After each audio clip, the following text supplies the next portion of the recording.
Hola nuevamente, estimados estudiantes de segundo medio. En esta oportunidad vamos a iniciar una nueva unidad que se llama movimiento. Vamos a analizar más adelante también qué es lo que pasa con las fuerzas, pero vamos a partir hoy día con lo más básico de este concepto, ¿verdad? Que tiene que ver con muchas de las cosas que ocurren en nuestro entorno. ¿Ya? Principalmente decir que hoy día, en la actualidad, sabemos que todos los objetos que nos rodean, ya sea que estén dentro de la Tierra o fuera de ella, están en movimiento. Es decir, sabemos que las galaxias se están moviendo, se están alejando, por ejemplo, unas de otras. Sabemos que nuestro sistema solar y nuestra estrella principal, el Sol, se mueve en torno a nuestra galaxia, que es la Vía Láctea. Sabemos que los planetas, ¿cierto?, tienen un movimiento en torno al Sol, y los satélites naturales también giran en torno a nuestro planeta, en este caso la Luna, o otro planeta que tenga satélite natural.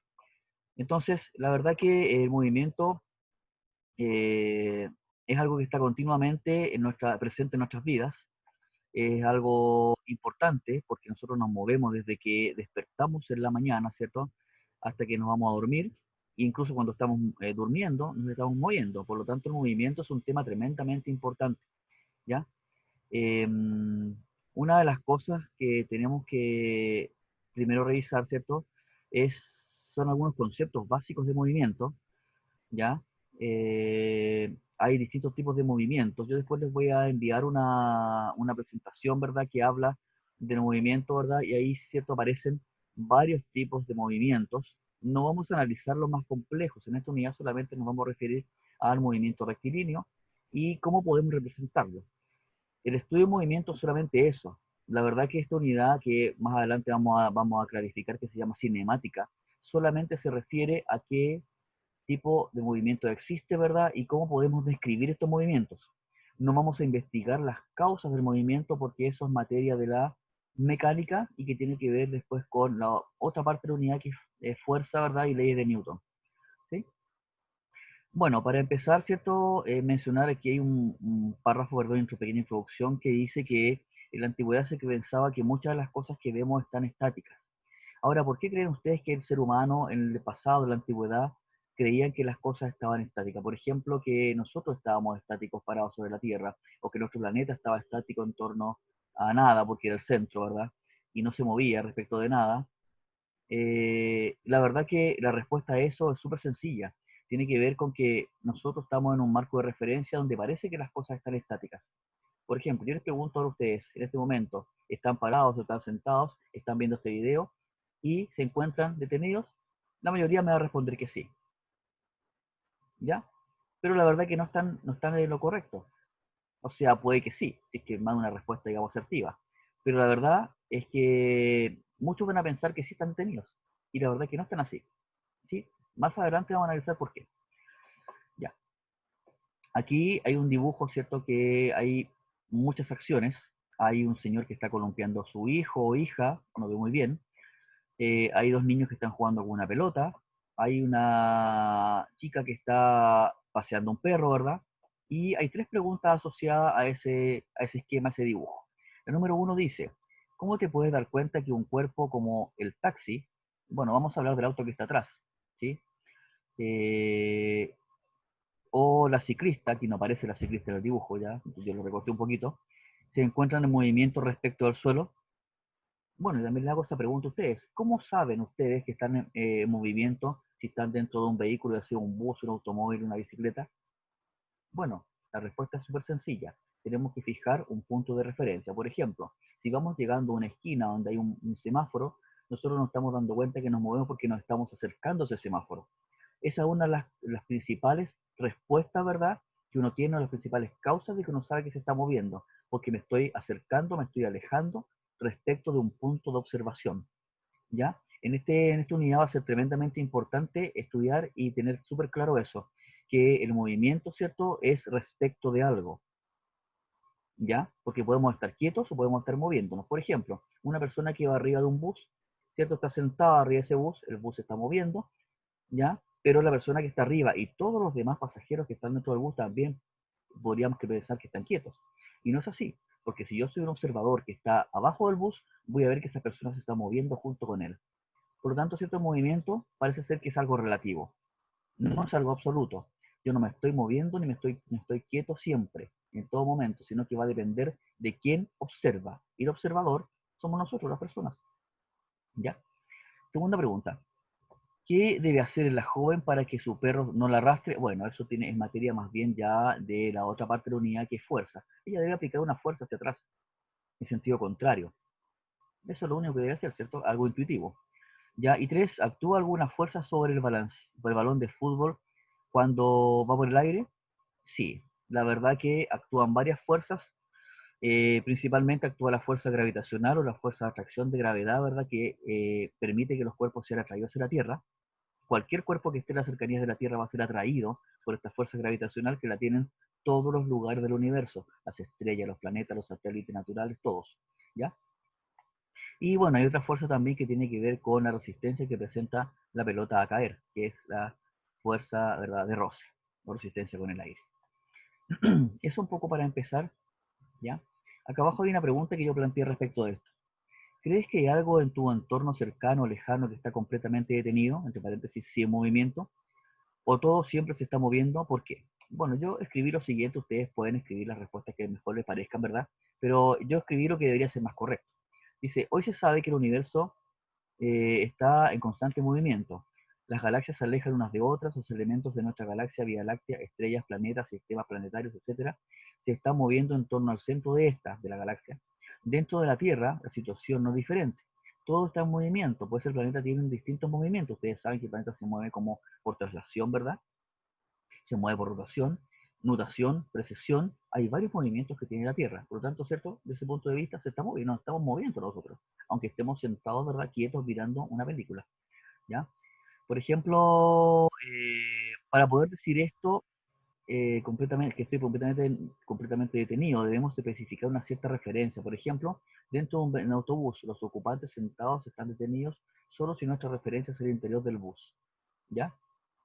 Lo mismo ocurre con una sala de clases. O si estoy acostado en mi cama, ocurre lo mismo. Y aquí hay un ejemplo, ¿verdad? Un experimento, que es una autopropulsión. Bueno, este se puede hacer fácilmente en un globo, ¿verdad?, que está atado a una bombilla, que tiene un tapón, un globo inflado, ya sea con aire o con, digamos, con cualquier gas que esté lleno. Ya lo podemos soplar también. Supuestamente tiene un tapón aquí atrás, y la verdad que la pregunta es, ¿qué piensas que le sucederá al auto una vez que se remueva el tapón de la bombilla? Bueno, lo que va a suceder es que el aire, ¿cierto?, va a salir eyectado por esta bombilla, canalizado por ahí, y eso va a crear una fuerza, propulsión hacia atrás del automóvil. Como una reacción natural, el automóvil que va a pasar se va a empezar a mover hacia adelante. Ya eso se llama ley de acción y reacción, que es el tercer principio de Newton para la mecánica. Lo vamos a ver más adelante. Ya, dice, ¿qué conceptos y principios piensas que está involucrado en la experiencia anterior? Descríbelos. Bueno, yo escribí palabras acá, dice desplazamiento, rapidez, movimiento, fuerza. También está la aceleración presente. Y acá tengo dos cuerpos en caída, ya una pelota que está en caída libre y un paracaidista que también está en caída libre, pero presenta una característica específica. Los paracaidistas tienen esa forma por algo bien particular, que la superficie, ¿verdad?, de la tela genera resistencia con el aire, y así yo disminuyo la aceleración, ¿verdad?, con la que caen todos los cuerpos. Es decir, el cambio de velocidad a través del tiempo, que es un concepto que vamos a revisar más adelante. Entonces, me pedían que hiciera un esquema. Aquí yo hice un esquema, ¿ya? Bueno, puse un dibujo. Dice, ¿qué fuerzas actúan en cada uno de los cuerpos mientras caen? Dibújalas. Ya, por ejemplo, la pelota que cae, ¿cierto?, está siendo traída hacia el centro de la Tierra por el campo de gravedad terrestre con una aceleración g, aceleración de gravedad, ¿ya? Y sobre ella actúa la fuerza peso, que es la fuerza con la que los cuerpos caen, ¿sí? Y también la fuerza de fricción con el aire. Bueno, mientras más superficie tenga un cuerpo, más resistencia al aire va a tener. Por ejemplo, una hoja de papel estirada, yo la suelto y empieza a caer lentamente. Pero si yo arrugo esa hoja de papel, la verdad que va a caer, parece que va a ir más rápido, ¿cierto? Porque presenta menos resistencia al aire. El paracaídas, ¿cierto? Acá está el ejemplo de paracaídas, el esquema, tengo mg, mg es el peso, a la fuerza peso con la que caen los cuerpos.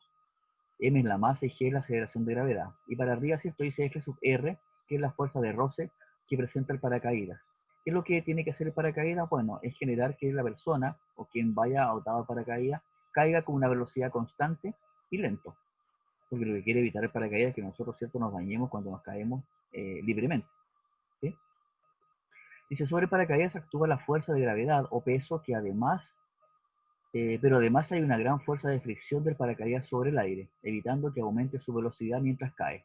Existe otra fuerza hacia arriba llamada empuje ascendente, lo mismo que lo que pasa cuando tengo un cuerpo liviano sumergido en el agua, por ejemplo, una pelota plástica inflada, lo sumerjo en una piscina y la suelto y empieza a subir, ¿ya? Ahora, lo que tiene que pasar aquí en el paracaídas es que existe un equilibrio entre el peso y la fuerza de empuje, para que la velocidad sea constante. Cuando los cuerpos caen libremente, sin ninguna fricción, sin ningún roce, existe cierta aceleración y eso implica que cada vez más la velocidad va a ser mayor. Por eso es que es tan peligroso caerse de tanta altura. No es lo mismo caerse de 1 metro que caerse de 5 metros. Ya, dice, para cada una de las situaciones mostradas, ¿cuál es la fuerza total que actúa sobre los cuerpos de caída? Bueno, estoy hablando de la pelota y el paracaídas acá. Dice, como en ambos casos los dos cuerpos caen, la fuerza total ya resultante es la fuerza peso debida al campo de gravedad terrestre. Ambos caen principalmente por la fuerza peso, porque si la fuerza peso no actuara lo suficiente o fuese más débil en un momento, el cuerpo, cierto, subiría, ascendería o quedaría estático, y eso no ocurre. Bien, entremos en materia entonces ahora. Dice, ¿cómo se describen los movimientos? Ya, primero, para describir un movimiento yo tengo que tener claro que debo presentar un marco de referencia o un sistema de coordenadas. Y aquí tienes que recordar un poco de matemáticas, porque ahí cierto vamos a trabajar con las coordenadas y las referencias de los números negativos y positivos, que en este caso van a representar una posición. El primer concepto importante en movimiento o cinemática es la posición. ¿Cómo yo sé dónde estoy? Cuando yo estoy parado, situado en algún lugar, debo estar y quiero hacer referencia a esa posición que tengo, debo hacerlo respecto de un lugar de referencia. Por ejemplo, si quiero darle las indicaciones a un amigo, ¿verdad?, que nos vamos a encontrar, tengo que decirle, mira, estoy en la esquina de tal calle con tal calle. Eso es una referencia y ahí está mi posición. Hoy en día es mucho más fácil, ¿cierto? Me dicen, comparte mi ubicación con el teléfono y es más sencillo. Pero también el GPS actúa con un sistema de posicionamiento que es de coordenadas, ¿ya? Y los parámetros, ¿cierto?, que permiten describir el movimiento son principalmente la posición, y luego, ¿cierto?, voy a describir el cambio de posición. Cuando yo me cambio de posición, significa que me estoy moviendo, que me he movido de un lugar respecto de algo, ¿ya? Y eso lo hago en un sistema de coordenadas, ¿sí? Aquí dice la posición. Aquí tenemos un ejemplo, ¿verdad? Tenemos un reloj de arena, y tenemos una botella con algo adentro que parece ser agua, y tenemos un sistema aquí abajo que es de coordenadas, ¿verdad? Estamos en el eje X, ¿ya? Y en el eje X tengo yo una referencia que es el 0. Entonces, ambos objetos están ubicados a 30 centímetros, fíjense la escala, dice X en centímetros, a 30 centímetros de un punto de referencia que le llamamos origen, ¿sí? La única diferencia es que el reloj de arena está hacia la izquierda y la botella está hacia la derecha. Vamos a considerar a la izquierda negativo, 30 centímetros, y a la derecha positivo, 30 centímetros. ¿Sí? Ahora, aquí al ladito, ¿cierto? Hay una cosa muy importante que vamos a hablar después más profundamente, que es, dice, un vector es una herramienta matemática que permite representar diferentes magnitudes físicas. Habitualmente se representa con una flecha por sobre la letra, por ejemplo, A, vector, con una flecha arriba. Para profundizar más acerca de los vectores, trabajar ese anexo, ya esto está en el libro, ¿verdad? Pero lo vamos a profundizar nosotros, lo vamos a ver más adelante, voy a enviar un material que exclusivamente de vectores. Ya. Dice, la posición corresponde a una magnitud vectorial, ya que no solo nos aporta información respecto a la distancia a la que se encuentra un objeto en relación con el origen del sistema de referencia, o un valor numérico, sino que también nos indica cuál es su orientación. En el ejemplo anterior, ambos objetos se encuentran situados a 30 centímetros del punto de referencia. Sin embargo, la orientación de cada uno es distinta, dado que el reloj está a la izquierda y la botella hacia la derecha, como yo se los mencionaba. ¿Ya? Aquí al lado, si ustedes se fijan, tengo un sistema cartesiano de 2 dimensiones y tengo una flecha que está en celeste, azul si ustedes quieren, y hay una chinita aquí arriba. La posición de la chinita, ¿cierto?, está dada por un vector, ¿verdad?, que es R vector, y estoy hablando de que está a 2 centímetros horizontal y a 3 centímetros vertical. Entonces, ¿verdad? Esto es un vector porque me está indicando, además que hay un ángulo que no lo muestra, pero hay un ángulo que me está indicando, ¿verdad?, la posición exacta de la chinita en el plano cartesiano. Muy importante hacer la diferencia entre un vector y un elemento que no es un vector. Vamos a hablar de eso más adelante, ¿ya? Dice, es importante destacar que la posición es una magnitud relativa al sistema de referencia utilizado. Es decir, que dependerá desde dónde se describa. Por ejemplo, en una de las salas de clases, la posición del escritorio del profesor es diferente respecto a cada uno de los estudiantes de la sala. ¿Sí? ¿Cierto?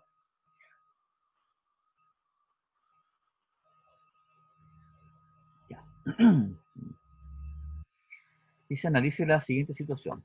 3 amigos, Paula, Esteban y Catalina, se encuentran sentados en las gradas de un gimnasio, mientras David los observa desde la puerta. Y este corresponde al origen de coordenadas. Entonces, dice, ¿cuál será la posición aproximada que tendrá cada uno de ellos respecto de David? Si él se encuentra situado en el origen del sistema de coordenadas, si ustedes se fijan, este es un sistema de coordenadas en el espacio, porque tengo Y hacia acá, que se alcanzan a ver, ojalá alcancen a ver el puntero, tengo X hacia atrás y tengo Z hacia arriba, porque recuerden que estamos en un sistema de coordenadas espaciales. Nosotros nos movemos en el espacio, no en el plano. Por tanto, tenemos que considerar la coordenada que tiene que ver con el espacio o volumen. Y eso es Z. Dice, pregunta A. ¿Cuál será la posición aproximada que tendrá cada uno de ellos respecto de David? Si él se encuentra situado en el origen del sistema de coordenadas, bueno, si yo miro, fíjense que acá abajito hay números. ¿Sí? Hay números en 3 direcciones. En el sentido, en la dirección X, vamos a hablar de los ejes, ¿cierto? Tienen dirección. Dirección X hacia atrás, dirección Y hacia el lado y dirección Z hacia arriba. Entonces, veamos Catalina. Catalina está en X está yo veo que son 5 metros. Están metros, ¿cierto? Catalina se encuentra a 5 metros de la dirección X. Y está sentada hacia arriba, ¿no? Ya, pero primero hacia el lado. Está sentada a 1 metro en la dirección y está a 1 metro en la dirección Z. ¿Ya? Esas coordenadas me señalan exactamente dónde está Catalina respecto a David. Lo mismo con Paula. ¿Ya? Perdón, Esteban. Esteban se encuentra a 6 metros en la dirección X, a 5 metros en la dirección Y y a 2 metros en la dirección Z. Y por último, Paula, que es la que está más arriba, Paula se encuentra a 7 metros en la dirección X, a 2 metros en la dirección Y y a 3 metros en la dirección Z. Esa sería la posición de cada uno respecto de David. B. ¿Quién se encuentra más lejos de él? Bueno, si yo me doy cuenta, la verdad que Paula, que está arriba, ¿cierto? Paula, ella, es la que está más lejos. Si yo saco la cuenta, ¿verdad? Puede que esté en la dirección Y más cerca, pero también está más arriba. Ya hay una forma de saber si está más lejos o más cerca, pero eso lo vamos a ver después. Y C, ¿podría David describir la posición de un estudiante en movimiento? Expliquen. Bueno, sí, él podría describir siempre que David, en David, ya dice David, siempre que David se quede quieto en su posición. Si él se queda quieto, puede saber perfectamente quién se movió y cuánto. Ya, ahí estamos hablando de posición. Vamos al desplazamiento y la distancia. Fíjense que el desplazamiento y la distancia parece se confunden. Son conceptos que tienden a ser sinónimos y no lo son. ¿Por qué? Si ustedes se fijan, aquí hay una persona que va desde el punto A hasta el punto B, pero hay dos flechas, una que es recta, azul, y otra que es curva punteada, ¿cierto?, en rojo. La diferencia está en que nosotros siempre vamos a utilizar la línea roja, no nos movemos siempre en línea recta, ¿cierto? La línea roja va a representar la trayectoria, ¿verdad? Que es el camino recorrido, también se llama. El camino recorrido es lo más realista.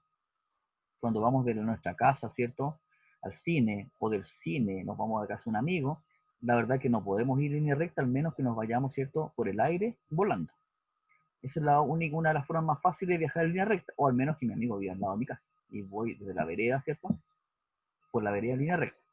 Lo más común es que avancemos en trayectoria o camino recorrido, que es la línea roja. Y el desplazamiento es una forma de movernos, de cambiar de posición, pero teórica. ¿Por qué? Yo puedo calcular el desplazamiento, ¿cierto?, considerando la posición final y la posición inicial. Si yo resto estas dos cantidades, voy a darme cuenta que a veces el desplazamiento es cero. Y no es así, porque yo caminé, yo me desplacé, yo me moví.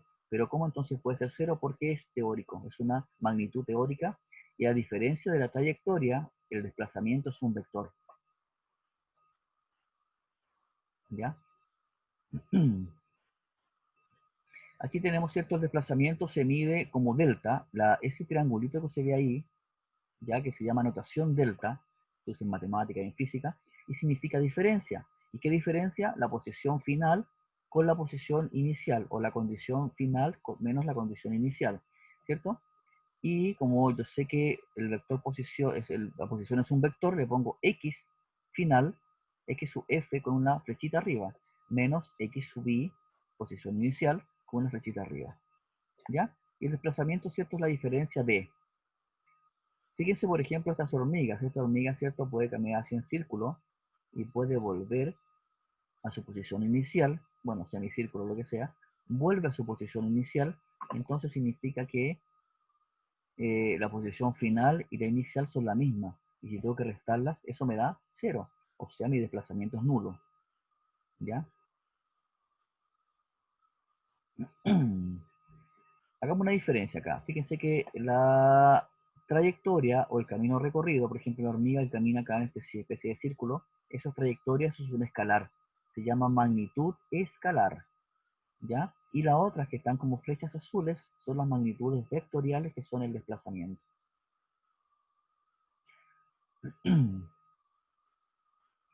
Ya, veamos acá un ejemplo. Dice, situación problema. El gato de Alejandro camina sobre el techo de una casa por un tramo recto desde la posición -3 metros, ¿cierto? Ahí está, -3 metros. Voy a agrandar un poquito esto.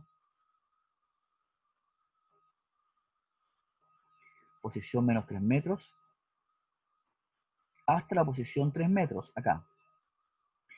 Luego camina de vuelta deteniéndose en la posición -1, -1 metro, tal como se presenta en el siguiente esquema. Aquí, ese dibujito. Entonces el gato, ¿qué es lo que hace? Va del -3 al 3 y luego se devuelve al -1.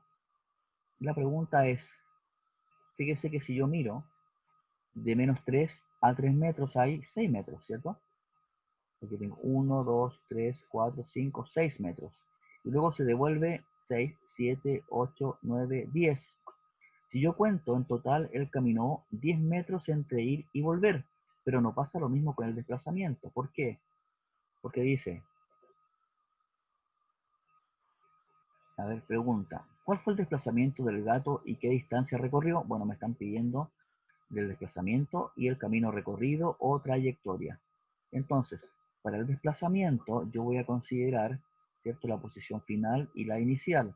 Es decir, terminó en la posición -1 menos la posición inicial -3. Y -1 menos -3 me da -1 más 3. Es decir, él finalmente se desplazó solamente 2 metros. ¿Ya? Porque es el desplazamiento, cuidado, no es la trayectoria. El desplazamiento son solamente 2 metros, ¿verdad? Y la distancia es el camino total recorrido, que lo habíamos sacado en cuenta ya que eran 10 metros, ¿cierto? Recorre 6 metros primero y luego se devuelve otros 4, entonces recorre 10 metros. Eso es trayectoria. El primero, el delta X, es vectorial y el segundo no. Después dice, el desplazamiento efectuado por el gato de Alejandro fue de 2 metros hacia la derecha, porque es positivo, ¿cierto? Me dio 2 metros positivos. ¿Me puede dar negativo? Sí. Y la distancia que recorrió fue de 10 metros.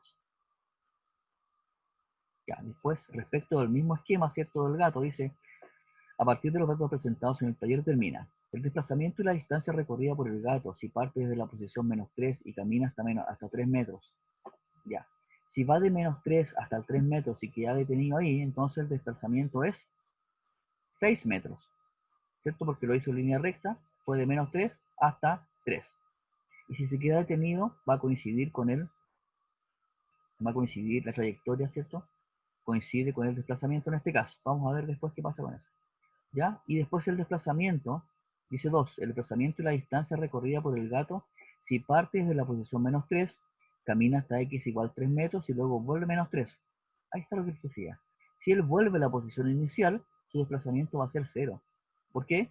Porque va a tener posición final -3, posición inicial, me sigo, escribo, mira acá sería. Posición final -3, menos la posición inicial, -3. Entonces, si yo sumo eso, ¿verdad? Ustedes saben matemática, eso me da 3, menos -3, eso me da 0. ¿Ok? Porque estoy sumando -3 con 3 positivos, me da 0. El desplazamiento es 0, pero sabemos que se recorrió 6 metros. ¿Ya? Ah, bueno, perdón, si va y vuelve, se recorrió 12 metros. No siempre el desplazamiento, y la mayoría de las veces es así, no siempre el desplazamiento coincide con la trayectoria. Solamente coincide cuando vamos en línea recta sin devolvernos. ¿Ya? Bueno, vamos a seguir hablando de esto en el próximo video. Lo dejo hasta acá, repasen, ustedes hagan los ejercicios de nuevo. Miren los videos que les dejé en la guía y nos veremos en la guía número 10, ¿cierto? Para avanzar con este tema. Que estén muy bien.